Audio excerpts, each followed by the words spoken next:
I'm Brent Leary. Paul Greenberg. Who are we again? Uh, Oh, Just had why a, would you ask me that? I don't know. Ugh, You would think I'd know that by now. What is this you like? know, it's like a 12,000th show. Straight Thursday almost with a couple of misses. So Yeah. yeah, we're the CRM players, I guess. Oh, that's That's it. it. Okay. Look, I'm venerable. I have an excuse. Oh, and now I've got it on video recording that he just called Well, himself I just decided to venerable. turn it around, So man. Now I just use memory lapses and things as well. You said I was venerable. okay. So if I say other things, you'll go with it. Potentially. Okay. We I said stalled I'm long venerable, enough. not stupid. I'm not stupid. I'm venerable. We stalled long enough to have There he is. Sven come at us with, I don't know, what is that? It looks Latin, actually. Latin? Because it looks like Yeah. sort of Vini, Vidi, Vici kind Well, of it's thing. kind of is the Amici. It could be Italian, maybe. Yeah, I Don don't Amici. know. But it looks Amici? it I looks love Don Latin though. Amici. I'm almost sure it's Latin. I think Almost. it's Latin. All right, Sven, Sven, let us know. corroborate. Exactly. Alan, exactly. You've nailed it. That's exactly it. It works to my advantage. It took me, see, that proves I'm venerable. It took me so long to figure out how much to, oh God, Esteban. Here we go. Oh my God. Esteban. He must be feeling a little better. Oh, he's saying it's Italian. It is? Italian. It's Italian. Well, that's what Esteban's saying. I thought That's it, yeah, Latin. Latin. Latin. Yeah, there you go. I thought that was You it. see, he mixed, he's playing Wordle too much. Yeah, I'm telling you. Right. He was mixing he took Latin and made it Itlan, get it? And That's Itlan, like nearly Italian, but not quite Italian. you just put way too much into that Yeah. one. I I'm thought it just was gonna Latin. That's what Esteban, that's what we said it was Latin. no, I'm gonna say some of those prescription medications that he's taken is really kicked in nicely. So I'll just leave it at that. Yeah, Christy. I don't know. Yeah, it's a really bad time. Don't know what else to say. All right. Latin. Thank you, Sven. All right. Thank you, Sven. And it's true. Friends will always be friends. You know what? I just was on some website, I think it was CNN, and it said something like Courtney Cox has hardly any memory of anything that happened on Friends episodes. And they showed her on Jimmy Kimmel with some other person. And Jimmy Kimmel was asking them like trivia questions about stuff that happened on Friends. She couldn't answer a thing, which I Oh thought my was really God. funny. Oh, wow. Well, that's brings some behavior into question. Yeah, it is what it A is. cat in your keyboard? How'd you get him in the keyboard? I don't know. I'm telling you, he In needs to get out. I'm no, hoping he'll be able to get he out actually soon. he actually did get out and had a really nice dinner. But I'll let him tell Oh, everybody about it. okay. Well, in the meantime, we are the CRM Playaz. It is Thursday.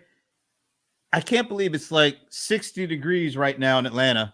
And by the weekend, it will be 21 degrees in Atlanta. 21. 21. That Saturday. wow. I don't even Something think we're coming, that some cold. cold front is coming through and just destroying my weather. I'm so sorry for you. Yeah. As you laugh. Yeah, I'm Well, so I'm sorry. laughing because of all that. I know how much you love going outside. All right. What is Esteban sighing about? What's he? He He can't meant type. on the I guess. keyboard, not in the Okay. keyboard. That was Let it on go, the man. keyboard. We're all right. It's okay. We've We're already passed good. that part of the conversation. We're very good. All right. We do have a really great show. I almost said a really big shoe. Oh no. I'm really glad I didn't. No, well, you just did say it. I did just say it. So that's kind of But defeats how the many? purpose. There isn't a single person in that we know who's on here so far old enough to remember where that comes from. Or McHale's Navy. Yeah. Just thought I'd throw Uh, that in. yeah. Wow. I never thought you'd actually remind somebody of that. only you and I really remember that at this Right. point. So, all I right, remember. we do have a really great guest that we'll be bringing on in a few minutes. We'll let it simmer, and then we'll tell you who it is and why it's going to be a really cool conversation. But before you do that, we got a couple of save the date things we got to talk about real quick. One Okay. is next week, Adobe Digital Summit. We haven't done a watch party this whole year so far. Right. That ends next week. Just kicks it off. You Shantanu know, Narayan and Minions. you know what's cool? This is the same slide basically that I used for last year's summit. I just had to tweak the date. That's pretty Looks good. really good. That You is know a really what? good one. There is one tweak I almost didn't get to because I was just so happy that I didn't have to do much. But Anil's role title has changed. Last year was EVP in something or other of digital experience business. This year it's president. Once again, the Playaz is responsible for another major promotion in the technology industry. Well, can we actually claim credit? Because we didn't even talk to Anil. No. But we talked about him, Okay. I'll take it. and obviously the powers that be heard. As simple as that. Which would be Shantanu, right? Right. Anyway, it's Shantanu and Anil and a whole bunch of folks. You know, they usually have a really entertaining keynote, so it'll be interesting to see, how it comes out this year. Except for 2 years ago, it wasn't really all that entertaining. No, well that's because he had been kidnapped. Right. He had to show us the newspaper that had the date and time on it and all that. And was kind of stuff. obviously reading from cue cards. They were good cue cards. Give them that much.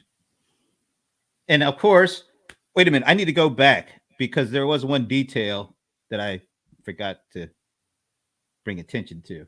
So, noon Eastern time, March 15th, Tuesday, we'll start our little watch party at 11:50 a.m. East Coast. A couple of 10 minutes, kind of set the stage. Then the keynote kicks off.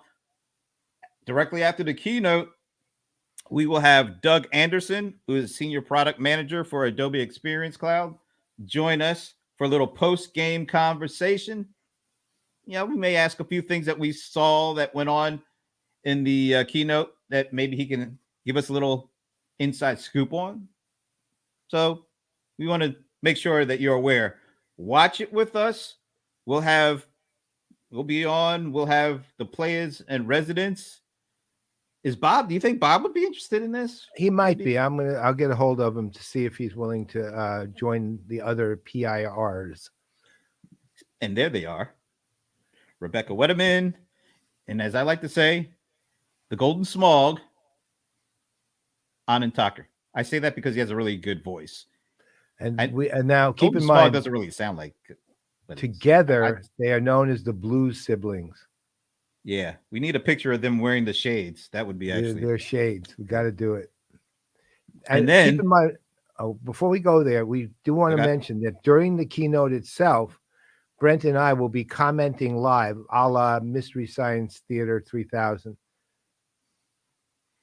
Just so you know. How many people remember that? That's been a long time. Still around, actually. If you look around, you'll find it. Yeah, they're doing a revival. It's not as good, but yeah, we're going to be better. So always, we're so much more snarky. And then after the conversation with Adobe, we have enlisted a few of our buddies, analyst buddies, influential buddies, to just share their take of what they heard. Give us a little insight as to what they think. And you want to run down the list of the folks here? Yeah. So on your left, you have Jeremy Cox. Jeremy Cox, for those of you know him or don't know him, he's out of the UK, and he's a long time analyst in the exact same space we're all in, which is CRM, CX, engagement, the things that are associated with that, et cetera, et cetera. He worked for who was it again? I'm blocking it right now. One of those. Yeah, I Yeah, can't worked remember. for a long time. Went out on his own a couple of years ago. Has been doing wonderfully ever since. Really, really astute guy. He's been doing this a long time. Knows Adobe inside and out. In the middle is the person that in front of her name you always put inimitable, right? This is the inimitable Liz Miller. She, as you know, is an analyst for Constellation Research, and she's focused in again around our topics. Liz is one of the most. She's a brilliant analyst, and she's also one of the, let's say, most outgoing, funniest people in the entire industry, and just a wonderful human being generally. And Liz, has a long time Adobe analyst, among other things. And then kind of a newcomer for us, because both Jeremy and Liz have been on before, is Charlie Arau. And Charlie has been an independent analyst. He's worked with companies also, but he's recently decided to go independent again. He's focused in and around digital experience and customer experience. Incredibly insightful, very much a thought leader in the space, and also knows all the vendors. We see him frequently at all the different conferences we go to, but this is Charlie's first appearance on Playaz, and so his insight should be really interesting and unique. It was over. Yeah, it was right. over. Alan's right. You're right, Yeah. Alan. It was over. Thank you. So Charlie and there's Charlie Arau. These three will have a lot to say. So hopefully, and we're going to have to try to keep time compressed, but Yeah. it's going to be hard. And it's so hard for me to say Liz Miller because I so want to say Liz Lemon. I don't know where that came from. Maybe it's because she's funny, just like Liz Lemon Tina was. Fey I don't know. wears Okay. glasses. Wears glasses too. All right. All right. Moving along real quick before we can bring our guest on.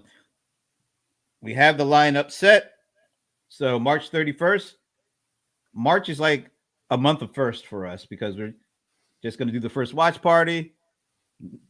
March 31st, the first Playaz Executive Roundtable conversation. Mark it on your calendars. We're going to be talking CDP. And look at this group. What a lineup. Oh, is a who's who. Want to just quickly touch on who we have here? Yeah. Well, we'll again start on the left. My political leanings, right? We have Des Cahill. Des, old friend for Brent and me. We've known him for years. Right now he is the number 2 guy at Oracle CX and advertising. He's Group VP there. Des is one of the most technologically knowledgeable people. Again, his sense of humor is more on the wry, ironic side when it comes to humor. But he has one that's really great, and he's always willing. He's enormously insightful. He's not a shill for a company, even though he works for a company that's on the real roll right now. So he will have some really genuinely good insights and knowledge about CDPs. I'm going to kind of put the Chris O'Hara of SAP and Marty Kine of Salesforce together. And the old saying, they wrote the book on, which I actually hate, to be honest. But I'll say it anyway. They literally did write a book together when Chris was at Salesforce on CDPs. And now Chris, and the other thing with both of them, again, one of our constant threads, good senses of humor, right? So both of them, great sense of humor. Marty Kine can be outright hilarious. But again, you're talking about guys with tremendous insight, with deep knowledge, and are people who authored one of the more fundamental books. In fact, it's the only book I know of, to be honest, on CDPs that actually covers CDPs and the progress thereof. A whole wheat sense of humor. Hey, not you. It Alan. looks like Alan. May not be you if that's the way you came back. Really So, all right. Now, Neha Bajwa, she actually is, she's fairly recent to her current job, but not Microsoft. Um, she's running Dynamics and the Dynamics. Basically, the dynamic. She's kind of look. Want me to give The you her best way to title, put. her Well, you can official give it to title? me. Yeah, her official title, but it won't reflect what she does because All right, Microsoft it's doesn't title very well. head of global product marketing, CRM, and customer data platform solutions. Right. So the way to think about what she really does is what Dina Apostolou did when she was there, which is you run more than just marketing. There's a lot of product management. You're running the group. You're kind of the GM, really, even though they don't call you that at Microsoft. Um, Nea's, she's a little newer. She's really smart. I've gotten to know her for the last several months, doing some work with her, and and you're going to hear of really, really Microsoft's take on it, and her take on it is not totally different, but a little different than what you'll hear probably from everyone else.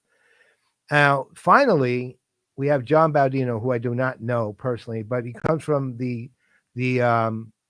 basically we were looking for Like a pure play a pure CDP, not play. Thank you. That's the word I was trying to think of. right. Again, venerableness.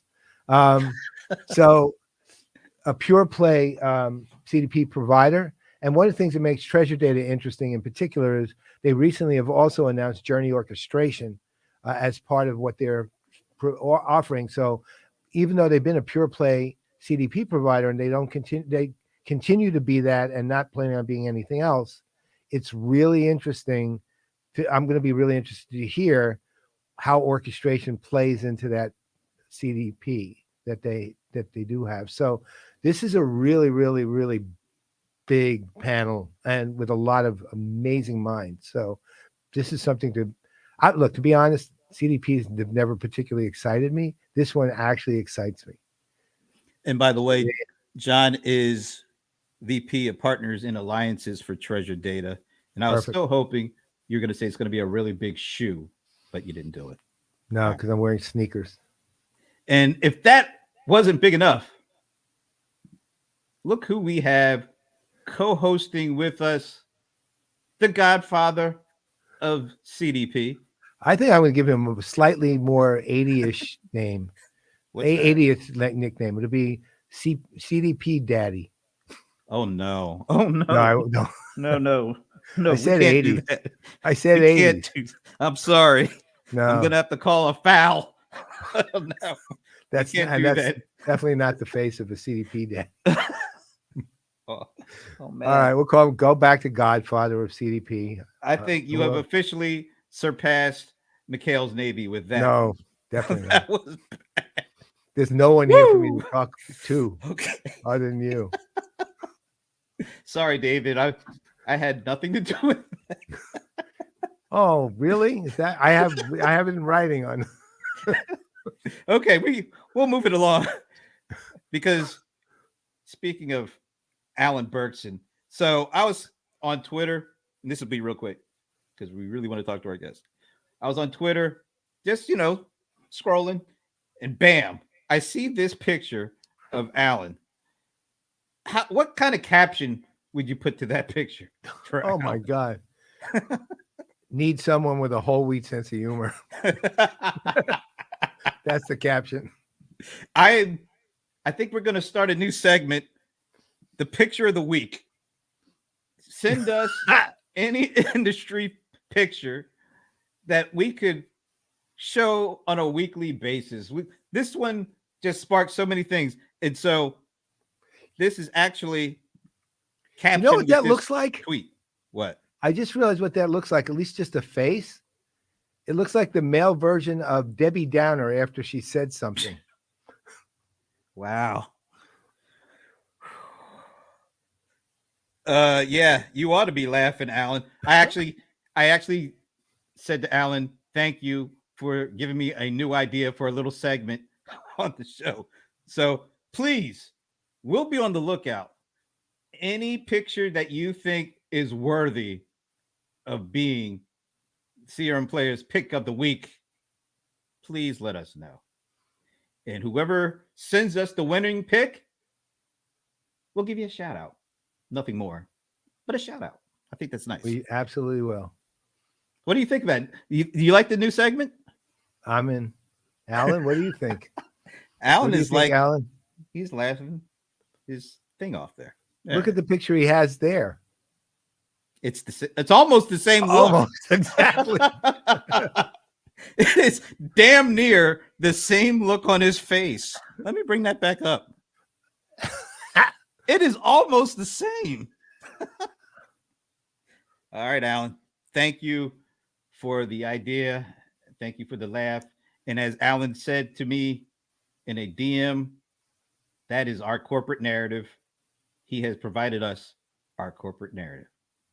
Thank you. We're in trouble then. Not Shut a out. shutout. Shut out Playaz. Esteban, tell your cat to get off the keyboard already. Or just stop writing right now.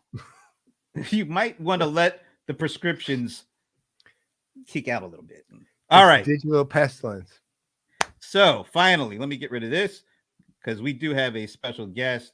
And I just want to say a big thank you to Molly Sullivan because you and I were really struggling with who we were going to have as a guest.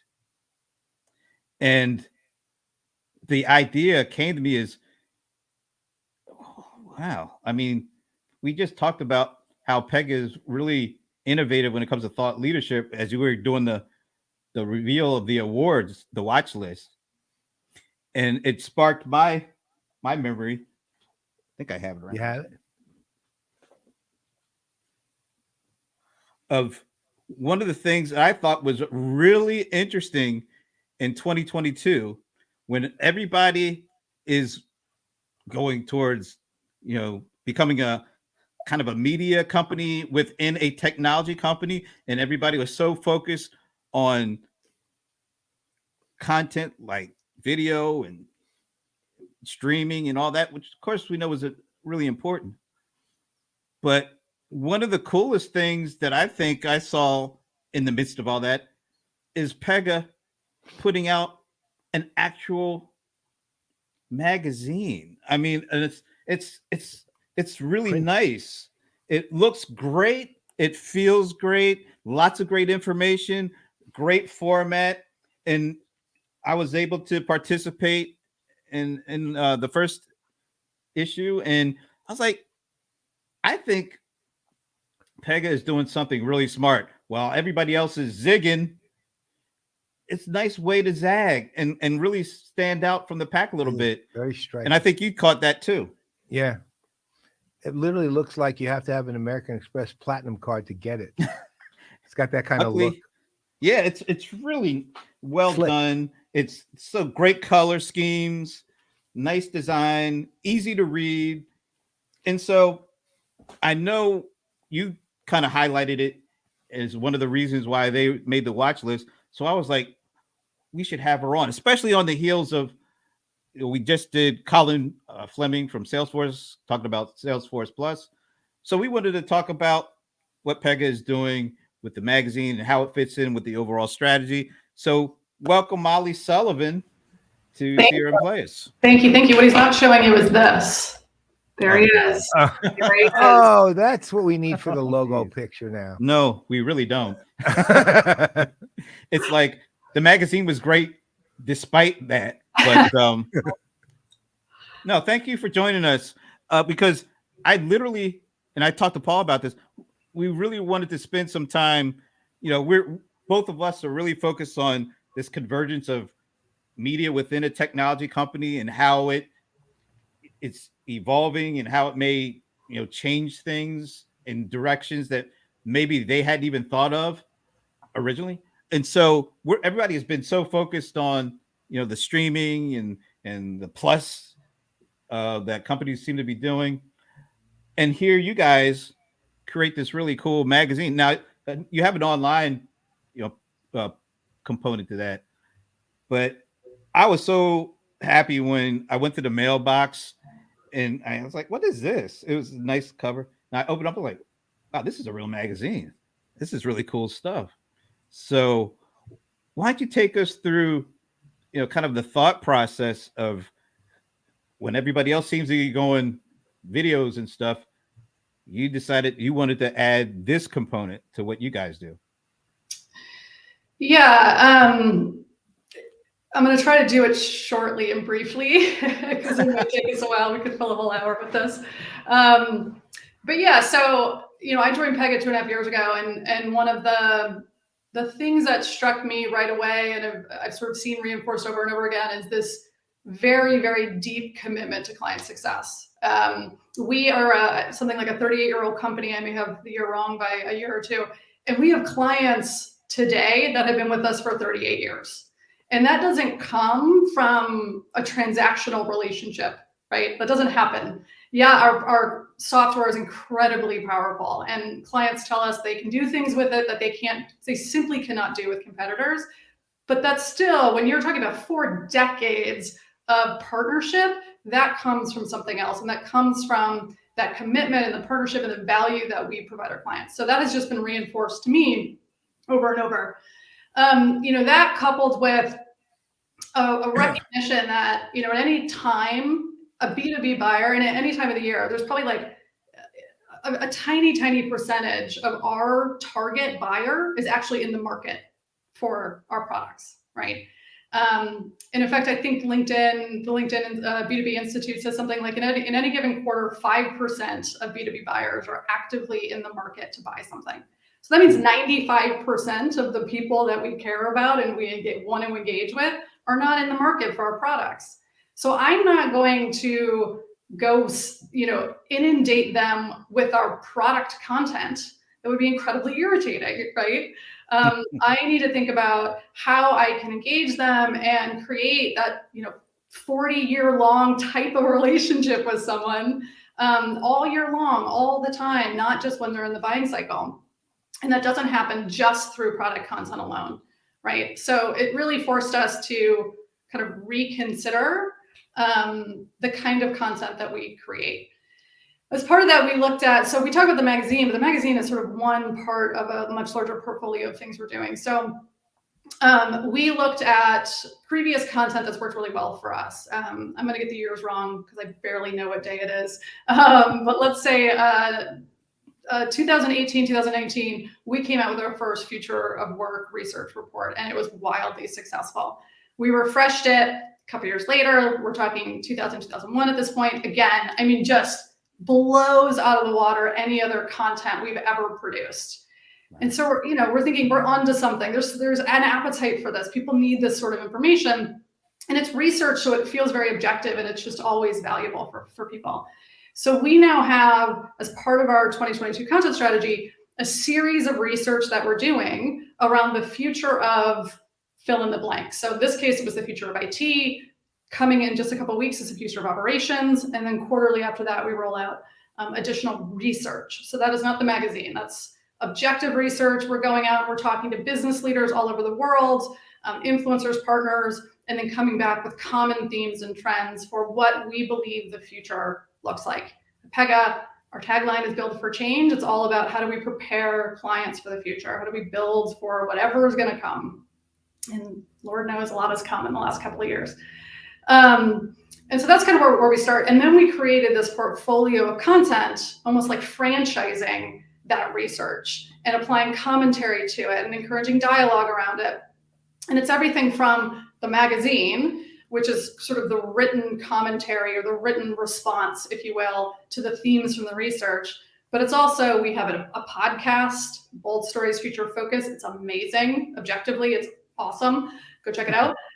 We have LinkedIn Lives, we have events, we do sector spotlights, which are industry-specific, smaller versions of it. So there's this portfolio, this suite of content that we're producing to appeal to everyone, the broadest possible audience, however they want to consume it, more actively, more passively, interactive, totally hands-off, written, audio, all of it, right? So we're thinking about everything.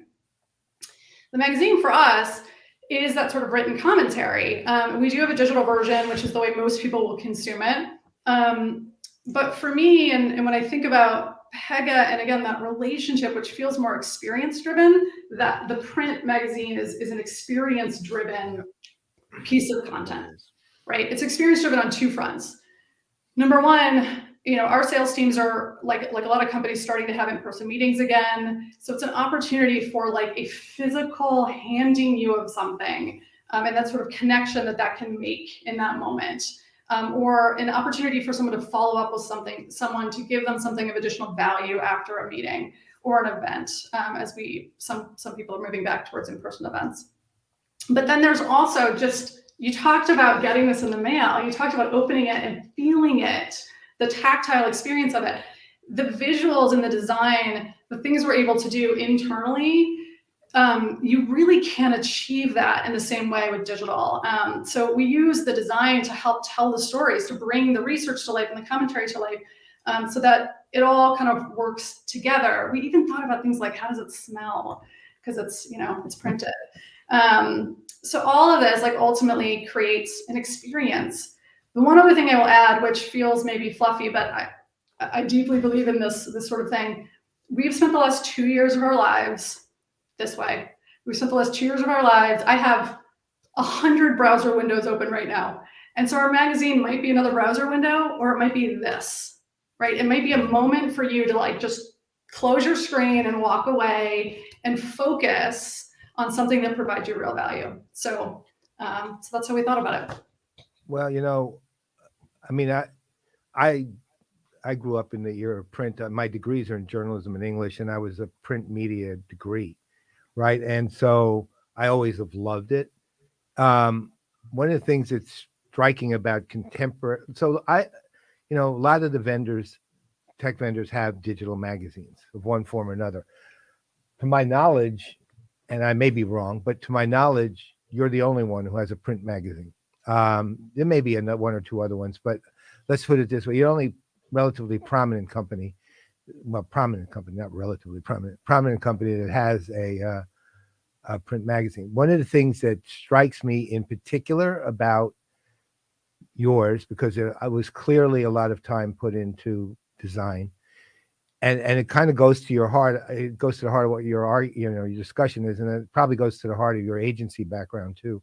Is it's got a coffee table aspect to it, meaning you can literally put it on display on a coffee table, and it looks good on the coffee table. Now. Exactly, but it's the design militates toward that, and it which is great. That stuff's great, because the other side of that, which is something that there literally have been studies on, I haven't looked at them for a while, is the proclivity of people to pick something up off a coffee table and start looking at it.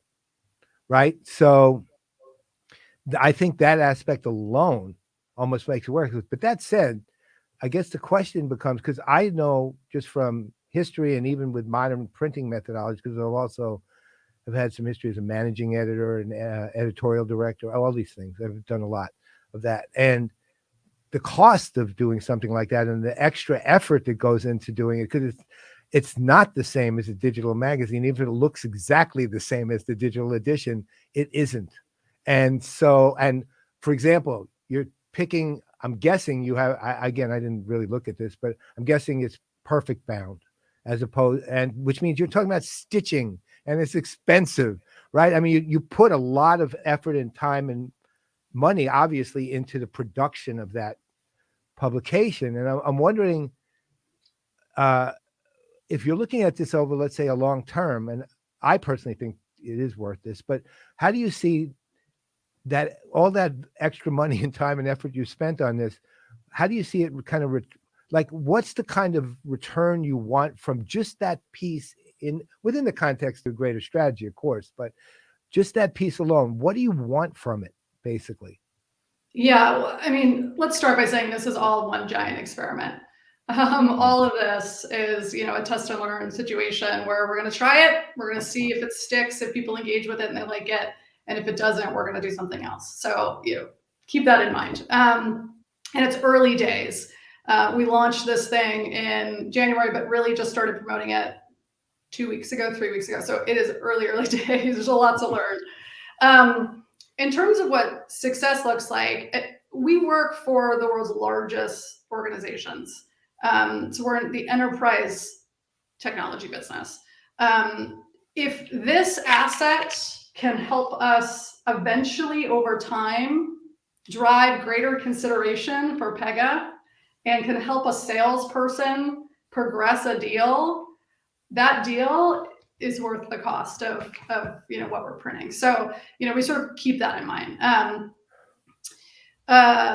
So we have constant feedback loops with sales. Is this opening new doors for you? And this is a long-term commitment, so I may not be doing it now, but maybe in a year from now, 2 years from now, people reference it, clients bring it up. It's a way to kind of start that conversation or to continue it. So remains to be seen if it's going to be successful.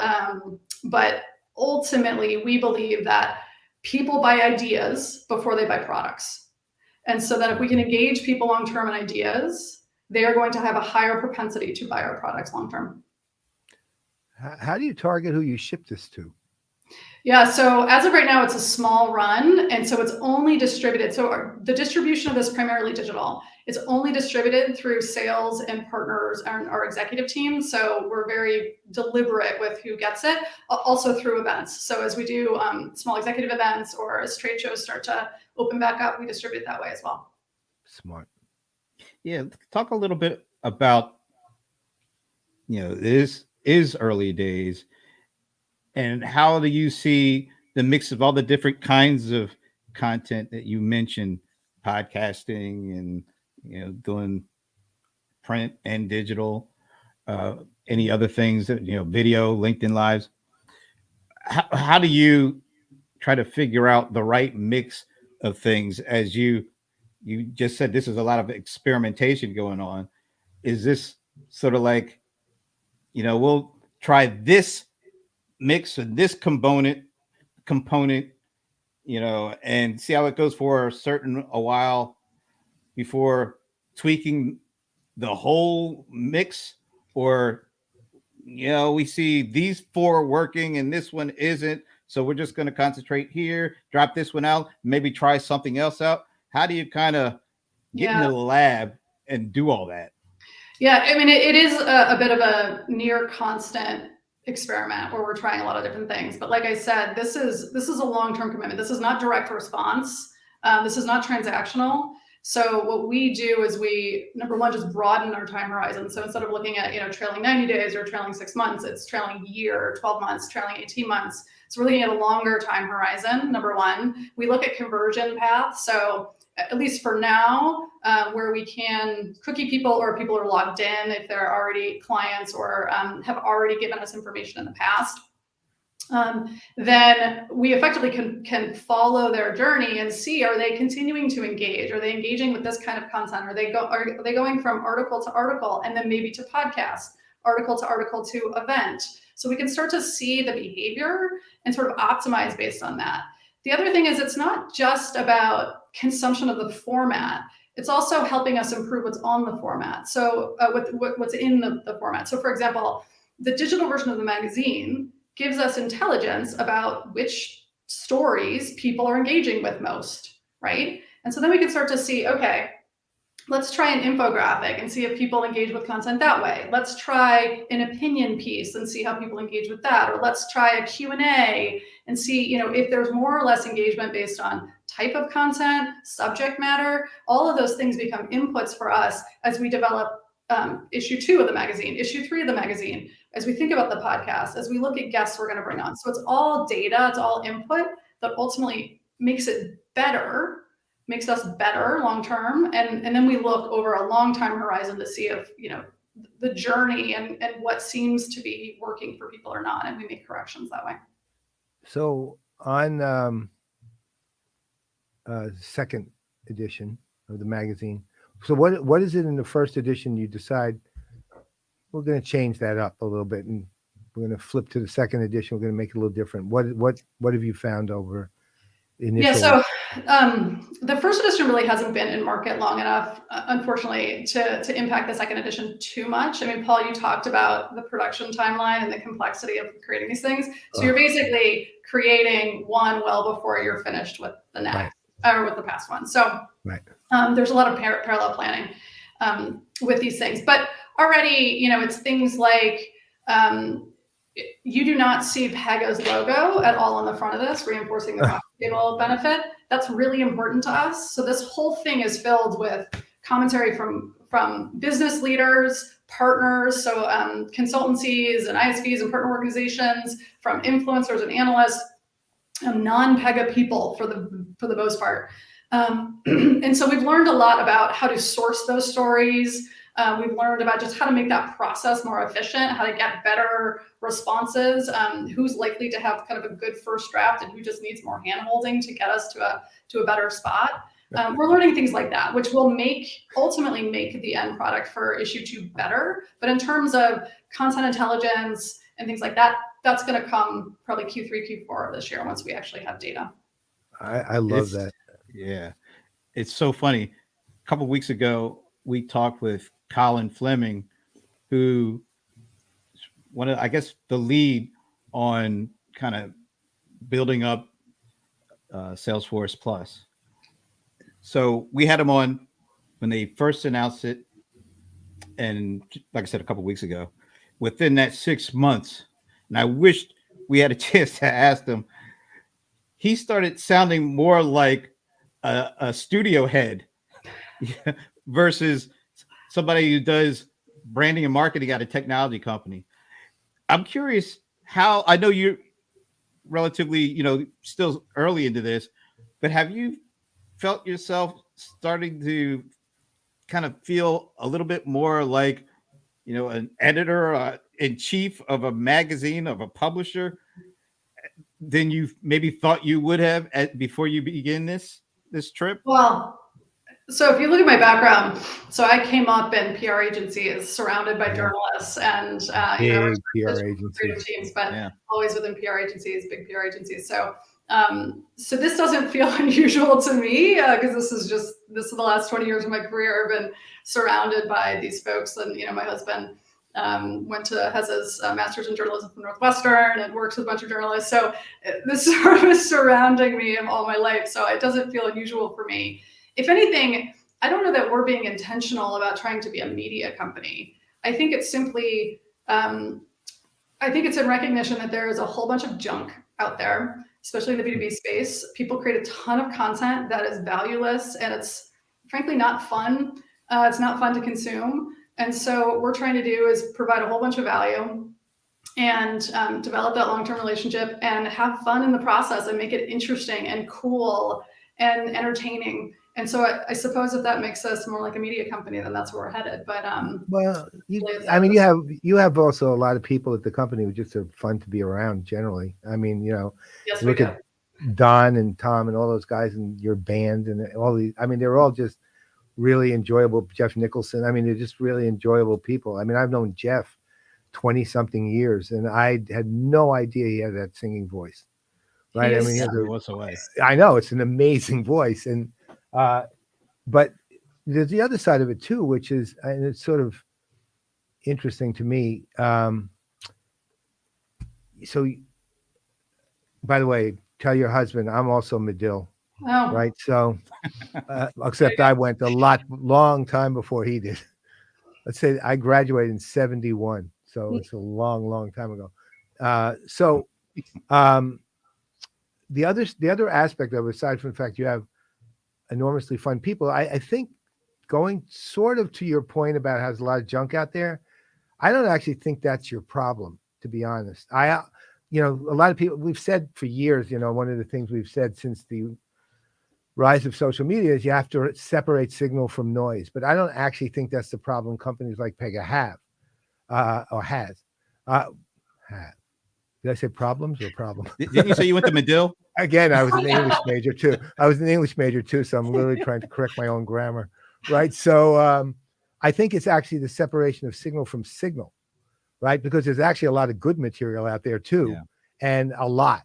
And the reality is most people outside of Twitter and politics, for the most part, when it comes down to the tech world, people know what's junk pretty much. I mean, it's not that people don't believe in junk. They do. There's so much of that out there. It astounds me how naive people are sometimes. But, somebody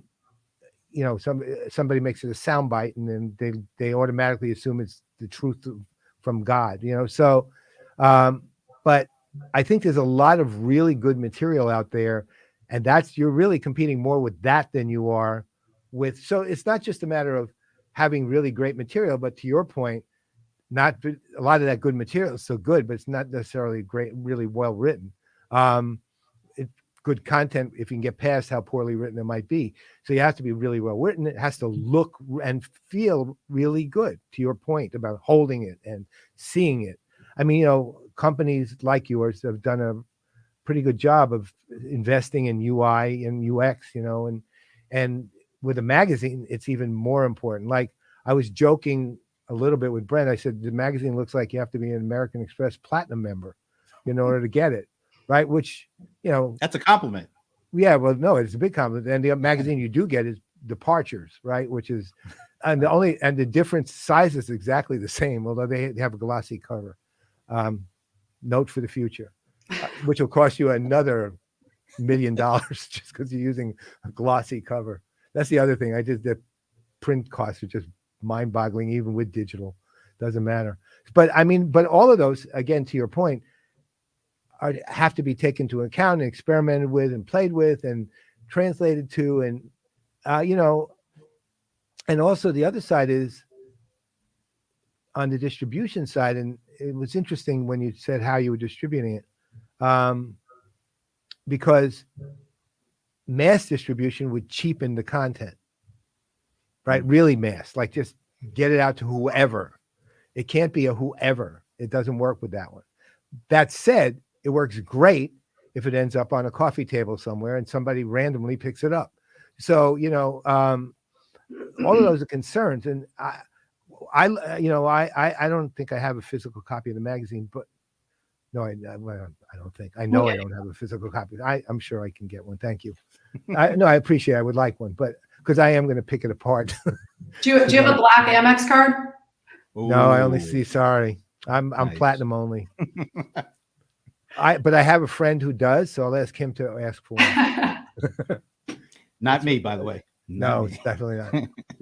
It's somebody that all three of us would know the name. And I don't know if you know him personally, but Brent and I know him very well personally. Derek Jeter. So I wish. I'm going to ask him to work for us now. Come on to Playaz as a play in residence. Now he doesn't have a job. But I think, think about it from signal as opposed to signal from noise. All right. You're thinking with, let's call it a year runway. We'll just pick a year. It could be longer, but whatever. A year runway. Think about it from the standpoint of the future of is a topic a lot of whatever are topics that a lot of people are concerned with.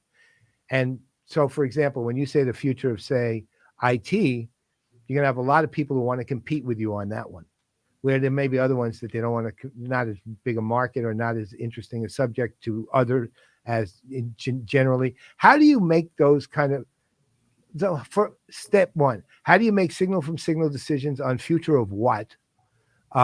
Step or question two is, how do you separate signal from signal with the idea that you are dealing with a lot of other signal, and put aside the junk argument for a minute? How do you do that? How do you do both of those things? Yeah. So signal, signal. Yeah. So I think that is, again, I'm gonna push everyone to our podcast as well. But if you look at some of the things my team is creating, they're really, really well produced.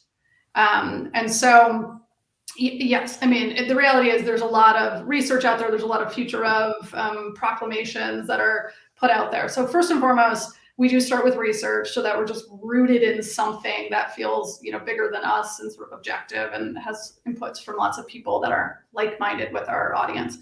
And from there, we, to an extent, do align it to what Pega does best. Pega is a low-code platform for AI-powered decisioning and workflow automation. So the research, to make it make sense from us, it needs to still play in that space. So that immediately is going to narrow down the findings and the topics that we cover. Then we look at the commentary and the voices and the different people that we can bring in. So it feels like we're getting unique perspectives from a lot of different sides, right? So again, not voices that you hear everywhere, but truly unique voices, new voices. And And then we package it in really beautiful ways, right? We package it in ways that feel entertaining and like enjoyable, delightful, things that you want to consume. So all of those things, I think, taken together, create a pretty strong formula for distinction. I had a question around how do you go about putting the right team together? What skill sets, what traits are important to you as you go through this experiment for the next year or so? Yeah, I think my team had to learn a lot very quickly on this one. First of all, we have an amazing creative director, Carlos Perez, who helped to captain quite a lot of this. We brought in an outside editorial lead, who I know separately, who helped us really kind of think about the editorial strategy, but also had access to the journalists that we use to tell the stories, right? So had just an access to New York Times and Forbes and Fortune writers that he could call up at a moment's notice and send out to write these incredible stories. So we felt very comfortable internally with the design of it. Carlos in his past life has worked at Rolling Stone and he's got magazine experience. But then on the editorial side, we did go out and try to find some expertise to help us. And again, it was important that the people writing the stories were not us. We really tried so hard to make this feel bigger than Pega. And we used journalists who were great writers, but also knew how to find really strong stories and tell really strong stories. So those were between Carlos and our outside freelancer, as well as our in-house Pucci Wong and Nick Lake on my team, who kind of just drove the overall strategy for this. That leadership team was the bedrock of all of this. And then from there, we have a really, really powerful in-house creative team, designers and copywriters. We use a freelance art director copy team as well, who helps with quite a lot of this. We use them regularly. So the doers of it mostly came from in-house, and we just have an incredibly strong team. But first and foremost, it was understanding where we had gaps, where we felt like we could do it ourselves, and sort of establishing that leadership team to drive it all forward. So what about the differences between the digital version and the print version, aside from the fact that one's in print and one's digital? How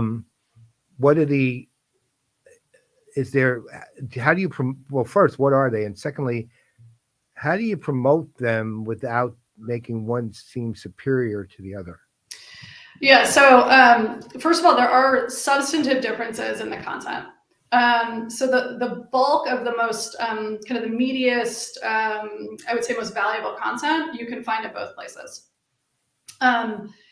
There's a lot of content in the print version that just doesn't quite work, or people don't engage with the same way online, that make the print version feel, again, more like an experience and more fun. So things like we have like a gear guide, we have podcast recommendations, we have horoscopes, things that you might typically see in a B2C publication, and then just make us feel, and we go back to Pega being fun, like we are a fun company. And so we wanted to have some fun with some of the content. It's harder to do that online than it is through a print piece. So there are some just meaningful differences there. In terms of the audience. Could you, one question? Yeah. Is the digital publication interactive in some way, which of course that can't be? Yeah, so as of right now, it isn't, because again, this is, MLP or MVP 1. I have a pretty strong point of view on this, because I think I heard from some past colleagues and my husband, asking why we didn't, we did so much for the print version. Why didn't we invest more in doing something for the digital version and making it all, interactive and super slick? My point of view is that most people, and I know this from our data, are going to be consuming this stuff on their phones. Most people want to read these things quickly and sort of move on.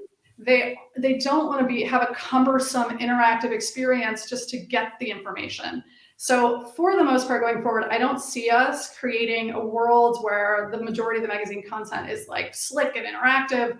It's going to be simple and easy to read. Easy, simple is the name of the game. Now, our feature story, we may do more with. The New York Times is one of the sort of greatest examples of this. When they do, those really insane interactive stories, they're not doing them every day. They're not doing it for their daily paper, but No. there's 1 or 2 or 3, 10 a year maybe that they're really spending time on and money and investing in something that feels special. And so that's probably the approach that we'll take. I think, most of the value I see when people are using mobile devices to read, the most interactive thing they'll do is click on a link to go somewhere else at some point, and that's pretty much it. Occasionally, they'll jump into something if it offers them something, but other than that, pretty much ignore everything else other than the content you're reading. And honestly, I think people get frustrated if they have to do more than that. And I agree with you. I agree. So Annoying. I keep this as clean and simple and user friendly as possible. Yep. I'm gonna just follow up on I think you mentioned 95% of the people aren't in the market for buying. So it's throwing a whole bunch of stuff at people who don't care. Not gonna work too well. But what Paul said, a lot of what's out there is, for lack of a better way of saying it, trash. But there's so much out there. Even the good stuff, really good stuff, might not get through because you're just overwhelmed by even the good stuff, not even thinking about the bad stuff. One of the things you said, I think is really important, is the content has to have heft to it, had some meat, something that, of course, people are really wanting. But I think one of the ways to cut through the additional signal is the fun element that you've talked about a number of times, and the experiential stuff like you have in the magazine. How difficult? Maybe it's not difficult, but I keep thinking most tech vendors I know, it might be a little bit of a secret here, is they're not all that fun. they're really all about bits and bytes and dollars and cents, and totally understand that. But I think you hit it right on the head. You have to have a little fun, a little edutainment or infotainment, however you put it. Has that been difficult to sell into a technology vendor who, first and foremost, an enterprise tech vendor? Has it been, well, you tell me, was it difficult or not difficult to sell them on, we're going to need the meat, we're going to provide the meat, we're going to have to do it a different way than we've done before? Maybe, some fun stuff, some things that you would have never thought of doing before, but we think it's what you have to do today. How difficult a sale is that? Don, we are very fortunate that we have a CTO that will wear knee-high socks and short shorts and run on a treadmill at our biggest event of the year. That's right. Stand-up comedian.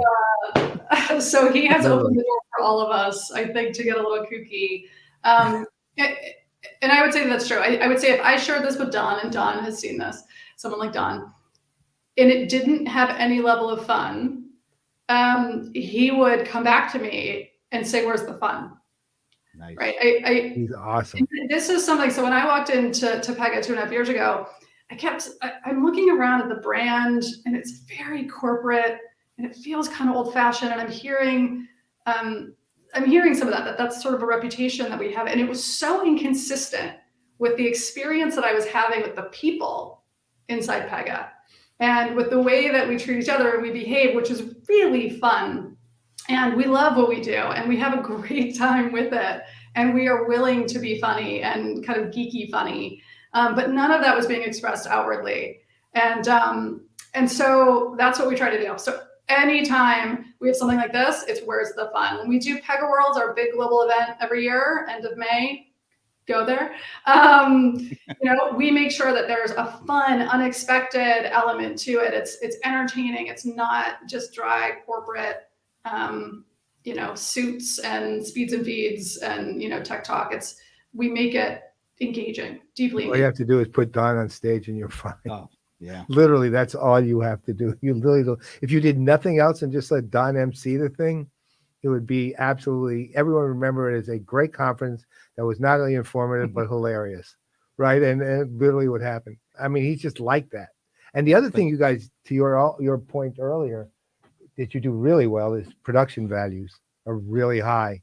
I mean, I don't know. I'm sure you are. If you were there 2.5 years, you know that this then. The year you came, which would be what, 2020 or 2019? I came 2019, so 2020. Okay, so 2020. If you remember, we did a band competition, which you guys ultimately won, and the production values on aside from the band being great, the production values were off the charts. Look, and everyone in the entire place, all 30 songs from all the bands had really good production values, but yours were just off the chart with drones and yachts, and I mean, in Boston and I'm still saying, I think Martin Scorsese actually was the one who directed that. Oh, and that's right. And having what's the Boston band again? I always forget. Dropkick Murphys. Yeah. Dropkick Murphys guy introduced one of the songs. I mean, that was like real theater. And Don, by the way, I'm gonna have to look back at that video and see if that is really, Jeff singing. It might have been some lip syncing going on. Maybe he claimed it was him. I asked him. He said it was him. He has a great voice. He does. It's an amazing voice. It was incredible. And again, I've known the guy 20 years, and that was the first time I knew he could sing. It's just like threw me for miles. We can almost say when Molly came on board and started infusing all this funny stuff, Jeff was able to cut loose, get with it. That's right. Thank you, Molly, for doing that. Jeff owes me. All right, we know we got to let you go, but we have to ask one question. And as great as this conversation has really been, the wrong answer here will we'll never talk to you again. All right, so not to put in any capacity at all. Okay, so this is kind of precarious knowing where you live. Do you have a favorite football team? Can I answer a baseball team? You'd be safe. Well, in a way you can. Which the answer is yes. You can. So Bostonites the world over are going to shoot me for maybe not saying the Patriots, but I actually grew up in St. Louis, Missouri.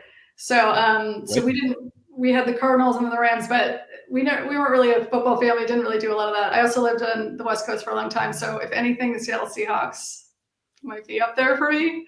All right, that's not terrible, but you really got my heart pumping when you said you grew up in St. Louis and you mentioned the Rams.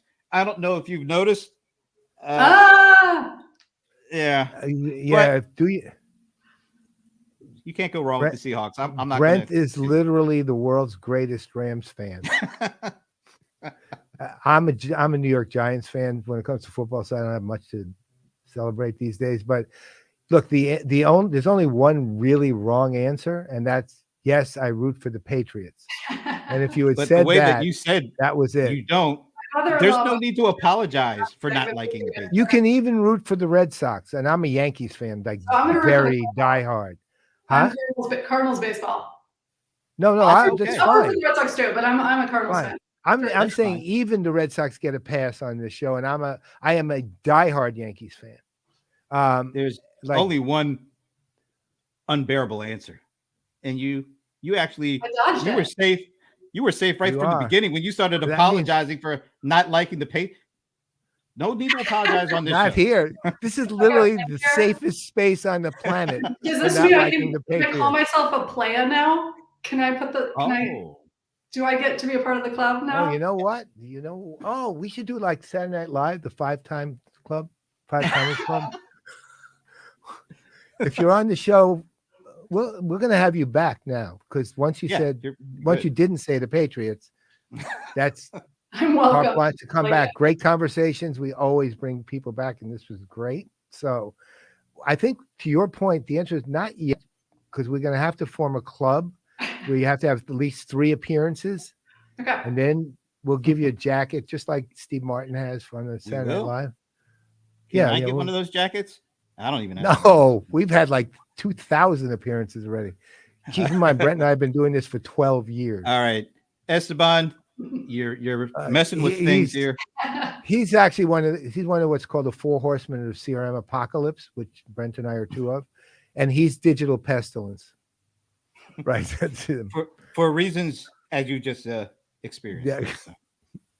I'm so But- I can't believe you haven't banned him. He's Well, out of we the can't do believe- that. We No. can't do it. No. We'd like to, but we can't. Anyway, No. Molly, it's been a real pleasure having you on and amazing. joining us today. Amazing. It's We'll great. definitely be back. And when is Pega World again? Yeah, so Pega World's at the end of May. I'm gonna get the date wrong. It's the 25th, 26th, something like that. Don't shoot me, everyone. But pegaworld.com, you can go check it out. And then our magazine is pega.com/magazine. And the next issue for operations is coming out in the next couple of weeks. So check it out. Okay. Awesome. Thank you so much for I will having do me. that. Are you Guys. kidding? It was fantastic. Thank you. Yes.